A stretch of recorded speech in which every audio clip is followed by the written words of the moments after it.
Hello, everyone, and welcome to our 5th episode of Reactive Dog Chats.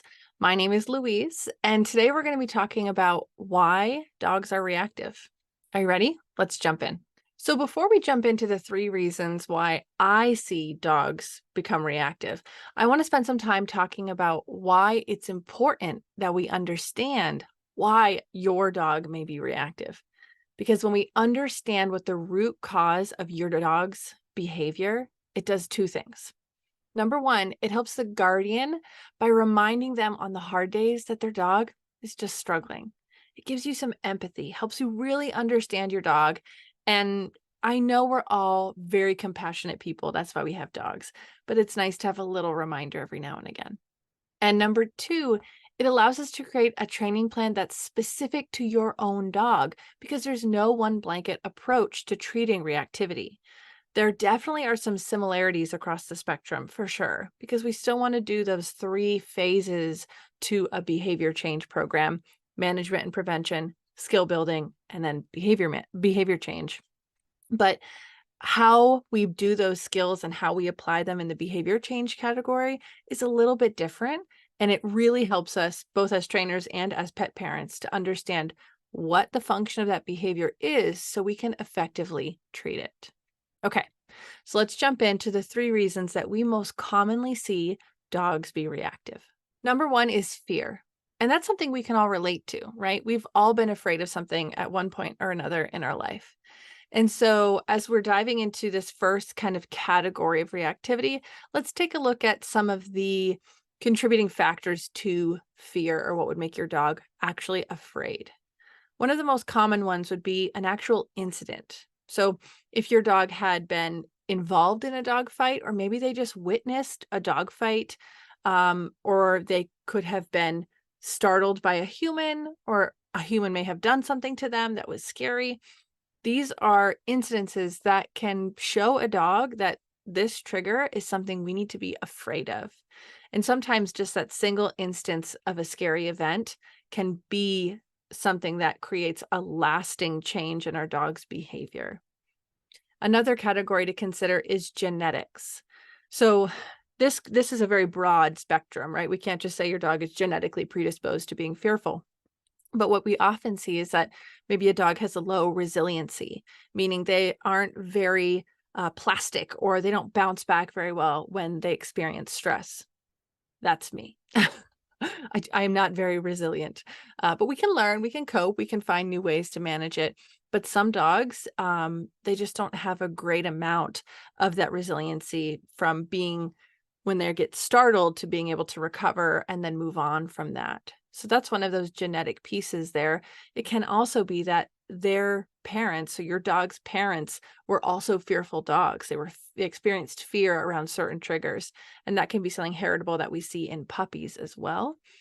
And one more thing on the genetic component as it relates to fear is how puppies develop in utero. If the mom is scared or experiences scary things, that can be passed on to her pups as well. It can really affect the dog's behavior. So that's a huge component that we have very little control over. And the other piece as it relates to fear is just a simple lack of experience. I'm about to go on a plane, and I've been on a plane, I think, twice in my entire life, and I was very young, and I'm scared because I have a lack of experience. And so if your dog lacks experience in some of those areas, that alone can be one of the reasons why they're experiencing fear. Number 2 is anxiety. Now, fear and anxiety often go hand in hand, but not always. So I like to kind of carve it out as its own category so we can talk about the differences there. So anxiety is more about being worried about things versus being actually afraid of things. So I am both fearful and worried about spiders. But my husband, Jake, he doesn't really like snakes. He's afraid of them, but he's not worried about, is he going to see one pop up around the corner? He actually handles them very well. I shouldn't poke fun at him too much, but anxiety is just being worried or concerned that something may pop up around the corner. And fearful is when you are worried about it and you're also afraid of it. So those things are just a little bit different. And if you've ever experienced fear or anxiety, then you know exactly what I'm talking about. So similar to fear, anxiety can be caused by genetics. Now, just like with fear, your dog can have parents that were also anxious, and so we kind of see that passed down to the puppies. It can be also that your dog is a certain breed of dog that maybe is more prone to anxiety. So let me give you an example. Breeds of dogs that are bred to be hypervigilant. These are going to be your herding breeds, your German Shepherds, your Australian cattle dogs, Australian Shepherds, Corgis, even the list goes on.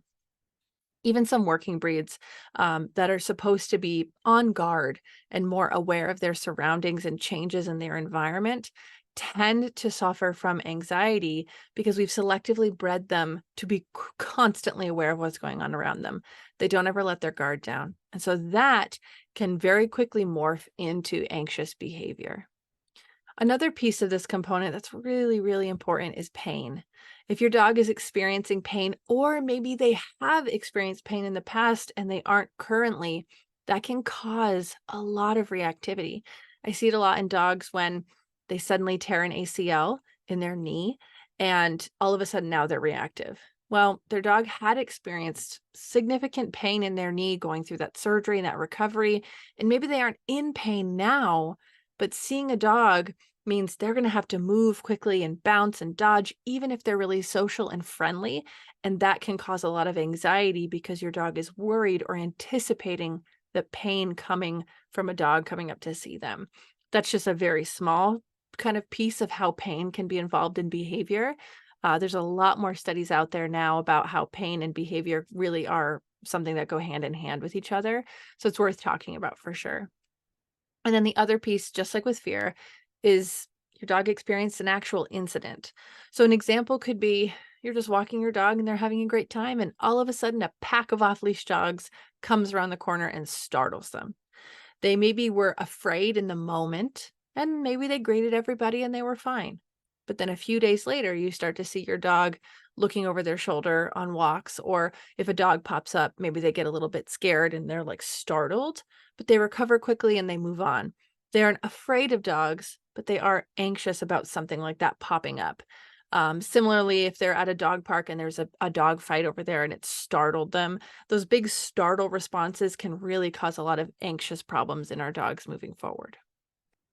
And number 3 is frustration. Now, frustration is something we all experience. So what it is really when a dog is delayed or they're being held back from something that they want and can't access.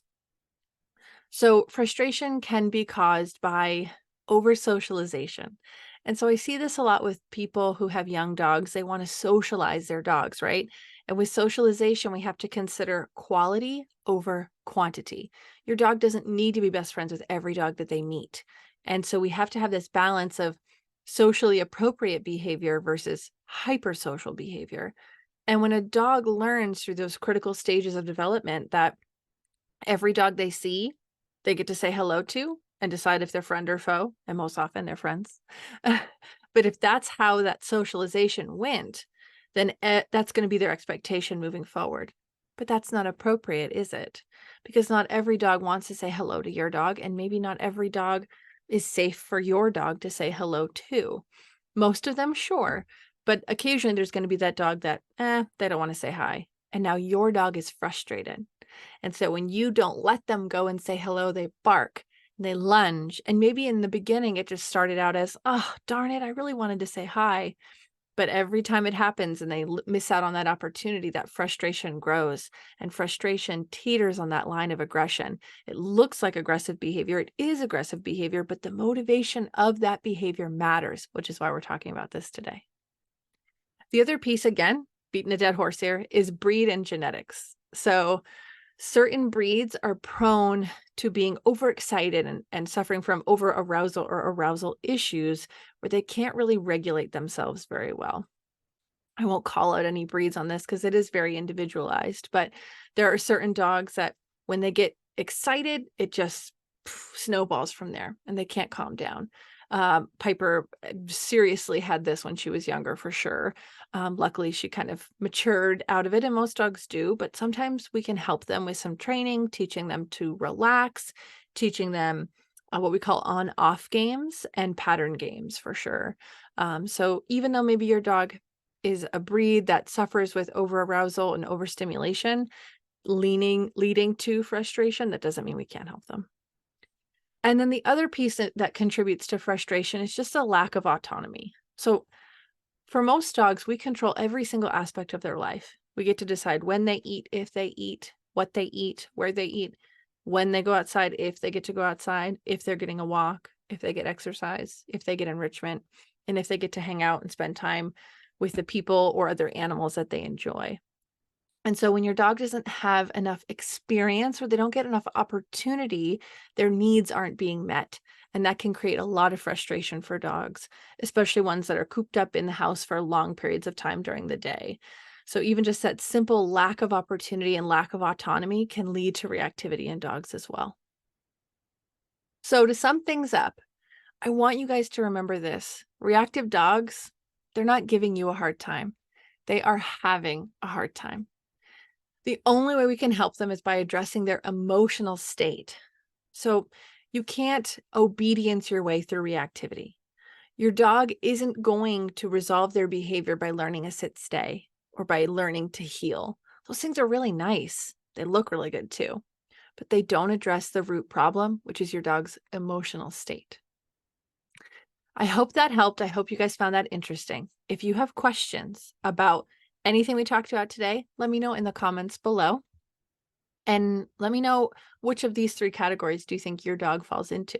Remember, it could be 1, 2, or all 3. Let me know in the comments below. I'd love to hear it. And if you have been enjoying these reactive dog chats, I would love it if you'd hit that like button and give me a little positive reinforcement. Hit subscribe if you haven't done so already. All right, you guys, thanks so much for joining. Until next time, tell your dogs I said hi. Bye for now.